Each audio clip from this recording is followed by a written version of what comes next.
I've seen the situation with Able Boss. I'm not here to comment on other parties. I've seen here, based on what I've surmised, this is just my opinion.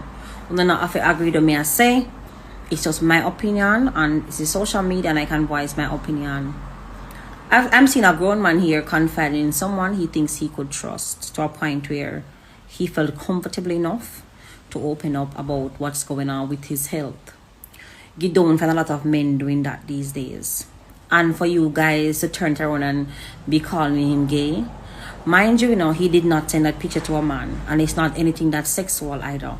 It's a picture showing his condition of what he's trying to express or explain to the person he sent it to. And for all of you guys to just tumble down on him and just take it to this whole level and disrespecting him to that extent, we never have nobody on a trust yet. Are you guys thinking about how Abel feels at this time? It's definitely a feeling of betrayal.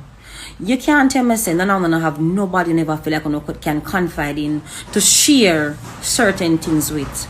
As I'm saying, no one has to agree with me. But when I say fuckery, I go talk. And I honestly feel like this is fuckery. The man seems sick. And the whole of disregard him sickness, start to call him a Bvtty man. And I feel like it's very, very sad. We don't have no decency in